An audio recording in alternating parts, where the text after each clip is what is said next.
Hi, everyone. Welcome to Shot Callers, a Storied Rivals podcast where we sit down with high school football coaches. We're previewing the 2023 season. We're back in the MVL today with the Maysville Panthers, and we're with head coach Craig Clarke joining the show. Coach Clarke, really appreciate your time today joining us on Shot Callers.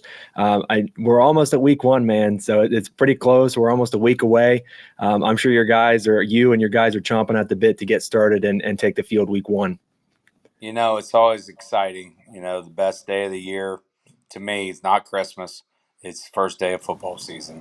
And we've been excited working all off season to be ready to play next Friday. So it is a very exciting time. And I mean, speaking of exciting times, I mean, you just installed new turf this offseason as well. So it's great for your team and for the community. I mean, the Maysville Athletic Complex is pretty amazing, but that new turf, I'm sure, is probably adding a little extra excitement to your season. Yes, it definitely is. When we had to practice on grass there at the beginning of summer, and then when we was able to get to the turf, the kids were making snow angels. So out there laying on it, loving it, and it's been wonderful. Our whole complex is revamped, scoreboard, everything, and so we're very proud of what we have at Maysville.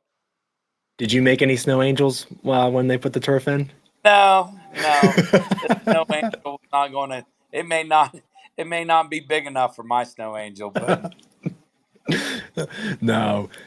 No, not at all. No, that's funny though. So I definitely want to dive into this season for your team. So kind of one of the notable kids that was on your team last year, he's not returning to your squad this year with your quarterbacks Alex Bob, and I know he's a big basketball kid, but this summer you've had a quarterback battle with Todd Saxton, Matthew Harper. What's that competition been like, and do you kind of have a starter nailed down for week one? the competition's been great. Sometimes kids um, can kind of come into a season after they've been a starter and think that they got it locked up, and so having a quarterback battle has been exciting for us. And right now we're giving our senior the shot to be able to start the season, but I think both quarterbacks will be able to play. So we're not nailing a starter right now, but we're giving Todd the opportunity to step on the field first. So do you think it's going to be kind of a series by series basis? Like, so Todd will step on the field first, and then would Matt go out the next series, or just kind of depend on the flow of the game and how things are going for you? We have a couple of different packages for both players using what they do best, because if they're not a quarterback, they're not sitting on the sideline. They're on the field in another position.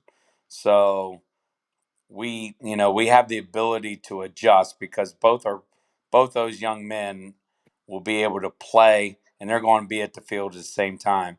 When we discussed the off-season opportunity, they took the opportunity to say we're going to compete, but we're going to make the team better. And they're both great athletes, and they're going to be on the field. It's just a matter of one's going to be at a quarterback, the other's going to be at one of our running back spots. So that's the way it's going to work starting the season. It makes it very difficult for a defense to kind of prepare for you then, because I mean, you have two quarterbacks on the field at the same time. I mean, you can pull all sorts of tricks out of the bag then, I guess.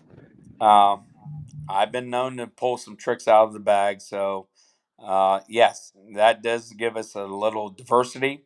And our skilled kids are the experience we have. So, it does give us the opportunity to do a lot of different things. So tell me about the rest of your team that you have coming back this year. We've mentioned the two quarterbacks that are going to be both on the field at the same time, but what's the rest of your offense look like? And like up front, defensively, like who are guys in the secondary, linebacker spots, defensive line, like some notable guys, some notable Panthers that Maysville fans are going to see on the field this year. Well, coming back, starting in our backfield, Cohen Fink and Wesley Armstead play our wing and slot receivers. Cohen's probably going to be coming in and playing a little bit of our fullback spot. And we had a move in last year. Was not able to play because of injury, but is playing this year. Cason Hurdle will be one of our three running backs in our wing T set. We're going back to some traditional wing T tight end sets that we kind of went away from. And so we're going to be able to do a lot of motion, do a lot of play action, do some things underneath center that we haven't done the last couple years that we were very successful because we got a lot of skilled kids. And so we're able to spread it around. I remember um, several years ago when we had a successful season, we had 4 or 5 kids get 400 yards or 500 yards or more. And so we're going to spread it around. We have experience at a receiver with Tyler DeBolt, Sammy Scott, that has been there. Sammy's also been our kicker. So he is back. Matt Harper's been our a new kicker that's got a great leg, worked really hard in the off season. Obviously, we already talked about him at quarterback spot, but our special teams is going to be rather experienced, having both. We punt right footed, left footed. We kick off right footed, left footed. We tried to make teams defend the whole field, no matter whether it's offense or special teams. Our offensive line, we have a senior, Connor Lumen, who is an offensive tackle for us that is returning. Senior Gavin Baker at our center spot, who played tackle last year, moving back into the center spot. So those are some of our returning. We got some nice youth coming into the other spots. Connor Young, Colton DeMalt. Um, we also have Logan Wilhite. Sorry, he returns as a guard. Got great speed. He's able to get out in front of our perimeter game. And then going back to the tight end spots, we got Dylan Stevens and Andrew Bachman, who are both seniors, and they both play on defense at our defensive ends, but they'll be put into our tight end spot. So we're going to go into like traditional wing tee, unbalanced, try to outnumber you on one side, and get the ball where maybe your defense is not. So that's the plan. And on defense, we have 9 starters back, and we lost Hayden as our middle linebacker, and Cason Hurdle has kind of stepped into that spot. And so our defense is solid. With they're going to have to carry us to get us started at the beginning of the year. We our secondary. We've had great 7-on-7s in the summer. Played solid back there, so we're excited about our defense.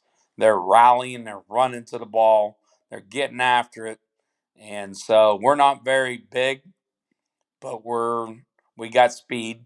Our defensive line has speed, so we have the ability to run side to side, and hopefully that will be able to help us, when it gets into Friday nights. Yeah, they say defense wins championships, so it's pretty exciting for you. And the wing T offense is interesting to me because it's not a formation that we see really at the college or NFL level anymore. It's just mostly run on the high school level. Why has it been so successful for you? Because that's kind of your claim to fame is running the wing T. I think you're exactly right. Teams don't prepare against that tight end wing because they don't see it a lot. This summer, we did a 7-on-7 with Licking Valley, and Randy Boffman and the Licking Valley Panthers I got the most respect for, and that we compete against all the time, and we're going to scrimmage against them this Friday night. But he said, "You're bringing back a dinosaur. We can't. We don't know how to line up to this because all the teams do spread. So it's I, our kids believe in it. They believe in the system. It's not fancy. It's smash mouth. We get after it, but we use it because I think our kids really believe in the system. So that's something that we're going to use to our advantage. Yeah, it's super. Yeah, it's a great point about like teams don't see it anymore, so it's so hard to prepare for. And the tight end is kind of, I guess, the most valuable part of it, at least maybe from my perspective, because they kind of set the edge and then they can block further up the field. They kind of chip and then block up. Like, how do you use the tight end with that formation? Because like tight ends nowadays, you see it at the college and the pro level, they are basically an extra wide receiver. I mean, they're so big, but they're so fast now. They can run every route. Whereas how it used to be, it was they were always an extension of the offensive line and kind of the security blanket and ran shorter routes. So like the tight end position has really kind of evolved over the years. But how do you like to use it with the wing T, I guess, in the run game, but also in the pass game, running different routes and kind of just being multiple and balanced with your tight end group? You're exactly right that it's mainly a run, and it puts three guys on one side to run block. So defenses don't see that a lot, and you can outnumber teams without being unbalanced. And maybe, with the tight end and the wing to one side, you got four blockers on one side of the line. But when your play action works and you got some tight ends that have a little speed, they're able maybe to sneak out behind, some of your defensive backs. The wing T, definitely the tight end wing on that side gives a lot of just block, block, block, and all of a sudden they pop a play action pass, and we're able to maybe get behind it. So our tight ends are not going to be your uh, pass catchers the majority of the time, but when they catch a pass, they're going to be able to probably be able to take it because we're going to maybe able to hit the long one. So that's kind of how we use it. That's the way it's evolved. And we got some kids that, actually we have three of them that really, if you don't look at them, they're going to beat you. And they've done a nice job, like I said, in our 7-on-7, when you know you're going to pass and you can still hit them, and all of a sudden now you're blocking in the run, and now you're able to sneak out. I think that'll be definitely something we can take advantage of. It's like in boxing, it's like just jab, jab, jab, jab, and then Exactly right. They're going to block, block, block, block, and all of a sudden pop out and and hopefully be open. And so that's something we look forward to. we kind of already touched on, I guess, at the beginning of the show, the updates up to the Maysville Athletic Complex with the turf and all that stuff. But I kind of want to look around like the MVL as well, because like John Glenn is going to be making some updates to their facilities over the next couple of years. Meadowbrook is getting rid of their old turf, and they've put in some new turf. And Morgan put in a new field right by the school. Is there a place that it could be in the MVL or maybe it's outside of the MVL? Is there a place that you've gone to over the years that you love playing at because of how nice their facility is, whether it's an MVL school that's made some recent updates over the years, or maybe it's a school out of league that you've played some here and there that you just really enjoy going to play because of how nice their setup is? To answer that question, the MVL is awesome when you go to their places. Every one of our facilities is unbelievable, and the home environments that they go against as a visitor, it's awesome. So I wouldn't say that I have one particular one that I love to go and play. I love our traditional rivals with Sheridan and Philo and Tri Valley and John Glenn. That it's great to go, and the fans are right on top of you. That's what's fun, because you're able to, you're on the sidelines, and they're right there. So it's a great environment, but we have the opportunity to play all the small schools as well. So New Lex, Coshocton, West M, Crooksville we didn't play there last year, so we get to go down there this year. That's awesome. And I love our MVL. I love the coaches. I love the players. I love Southeast Ohio football. And we get after it, and it's just fun to go to their places. It's fun when they come to our place at the MAC. And I just love Friday nights.